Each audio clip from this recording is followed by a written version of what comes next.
A Whole New World. Sympathies and Strategies. The four walked back through the streets of Agrabah in silence. Any initial enthusiasm they felt from declaring war on Jafar ebbed away as the reality of the situation sank in. There wasn't a hint of the sorcerer's presence in the city as they went. He was silent now, his voice withdrawn back to the palace where he waited for them to make a decision. There was something anticlimactic about it. Agrabah itself was full of tense and strange energy. Although it was now fully evening and the peacekeeping patrols were active, people buzzed around their closed doors or sometimes opened them a crack to trade opinions with a neighbor across the way, also behind a cracked door.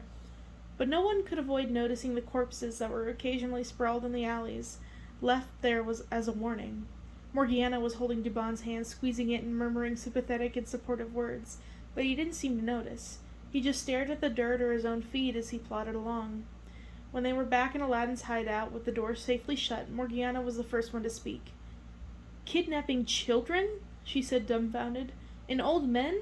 I mean, you're the most powerful sorcerer in the world. Just why?" "Magic is only as great as the mind controlling it," Jasmine said, quoting something she had read somewhere. She thought about the genie's story involving a previous master who had wanted a larger flock of goats, a happy man who was mostly happy with the life he already had. "Jafar is even sicker than I thought." Dubon silently collapsed onto the floor and covered his face with his hands. "I'm so sorry," Aladdin said, kneeling down and putting his arm around his friend's shoulders. Dubon looked up and gave a weak smile of appreciation, but didn't meet Aladdin's gaze. "We'll get them back, I promise." "And I'm sorry for not completely believing you, Jasmine," Morgiana added. "I really thought the whole thing about the army of undead was just, I don't know, a little—" "You thought I exaggerated it to get you to help?" Jasmine asked, not unkindly. "Well, come on. It's like a story some grandmother would tell you, but those ghouls in the sky, Razul himself." The thief shuddered. "We need to come up with a plan, a war strategy," Jasmine said, slamming one fist into another. "We need to organize." Dubon finally spoke, his voice bitter. "It's all very well to declare war on Jafar, but what can we actually do? We're thieves, Jasmine, not soldiers. You would need the greatest army Agrabah has ever seen to storm the palace and rescue my family." Aladdin grew worried about the desolate tone of his friend's voice. There was no light in Dubon's eyes, no hope at all. "But that's what you and Morgiana gave me," Jasmine said. "A street rat army." "They don't have swords. If they did, why would they know how to use them? They're just kids." Morgiana stepped between the two. Her back was toward Dubon, but it was more like she was protecting than ignoring him.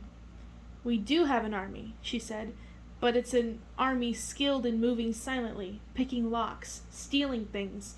We could probably lift every magic book out of the palace right under Jafar's nose, but I'm not sure that's going to help anymore." "I don't know what anyone can do against that monster now," Dubon murmured. "He is the very incarnation of powerful, limitless evil." "We are going to save your family," Jasmine promised. "We just need to figure out how. That's what we're doing right now." "We don't have a lot of time to figure that out," Morgiana said, looking nervously out the window at a sky that was already deepening from the gray of early twilight to the dark blue of early light. Jasmine and Dubon also turned to glance out the window, breaking off their escalating fight. Dubon swore under his breath. Jasmine tried to look strong, but couldn't hide the dismay in her eyes. "Wait," Aladdin said suddenly, breaking the silence. "You're both right, and you're both looking at this backwards." The three of them looked confused. He leapt up, the beginnings of a smile on his face. "Jasmine, you said that magic is only as great as the mind that controls it. We've already seen that Jafar isn't thinking like a completely sane man, what with chasing you and taking the children as hostages, so we need to ask ourselves this. What is Jafar expecting us to do?" "Go to war against him," Morgiana said a little irritably. "You heard him, Aladdin. We all did, and we're planning to, but we need more time. If we tried now, we would do it pretty terribly," as Dubon said, but proudly and energetically, he added quickly, before Jasmine could interrupt. "Now, what are we actually good at?" "Stealing things," Morgiana snapped. "Aladdin, are you an idiot? Haven't you been listening? What does—" "So," Aladdin continued, putting a finger on her mouth to shut her up, "we wage war on Jafar. Big, obvious, ugly war.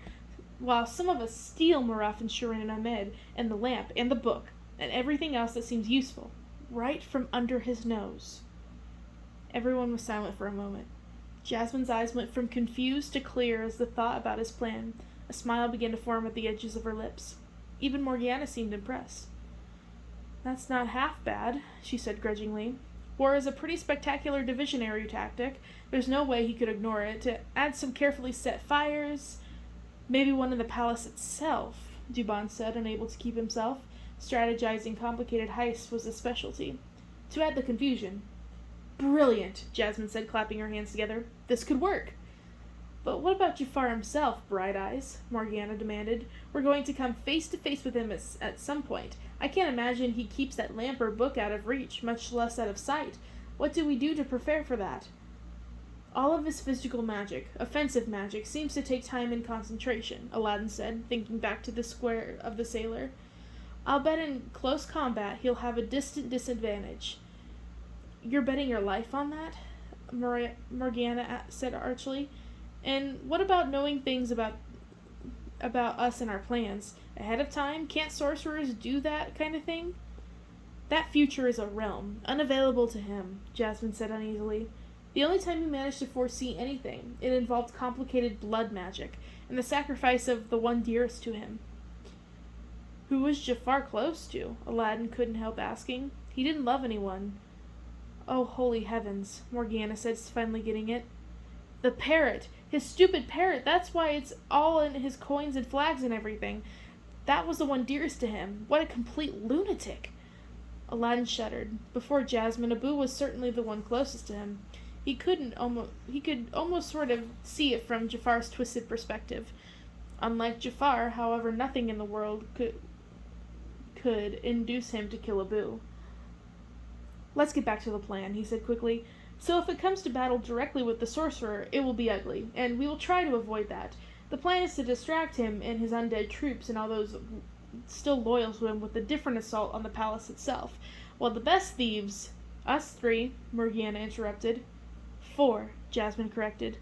"3. You're not a thief," Aladdin pointed out. "We'll sneak in the back. Each of us will have a task. I'll grab the lamp." "I'll grab the book. You'll free Maruf and the kids?" Morgiana asked Dubon. His face was unreadable. "I think we should switch," he said slowly. "I'll take the book. You free my family."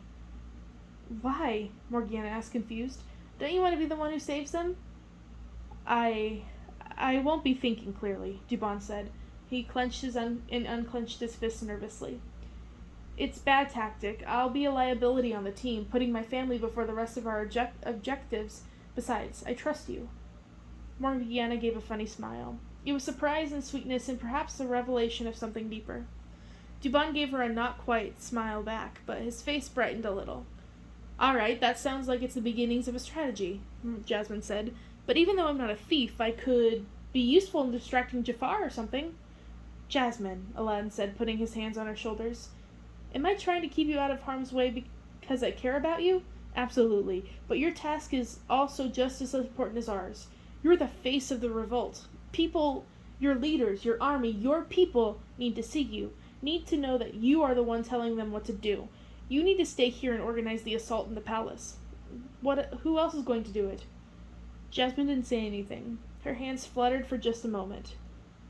"You're right. This is my first job as Sultana. I'm worried about you guys, and I've lived in the palace and dealt with Jafar. I want to be there and make sure everything's all right. I just feel like I could have a greater role." Morgiana smiled and looked like she was almost going to touch Jasmine, squeeze her shoulder or something. "We'll be fine, Jasmine. We have to be." She might have said other things, but Aladdin had noticed that once again a shadow had fallen over Dubon's face.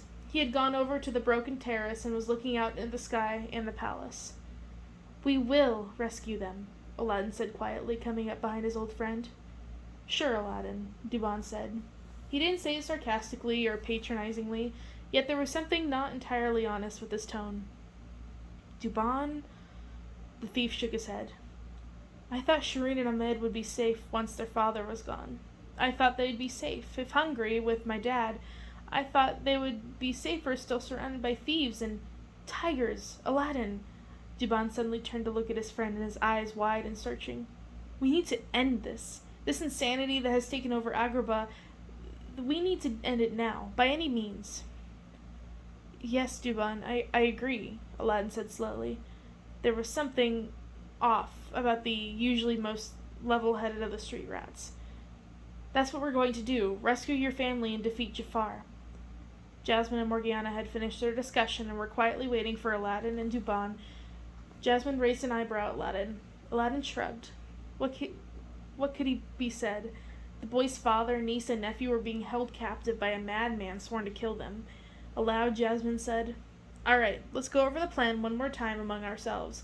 Morgiana's had a couple of brilliant ideas we should discuss. Then we'll summon the various faction leaders we can count on and have a war council. Quickly." "But not here," Morgiana said, "and not at our old HQ. The bread warehouse," Aladdin suggested. "The baguette warehouse," he added, tossing a hopeful grin at Dubon. But his friend did not return it, only looked over at the city and put his hand on his dagger.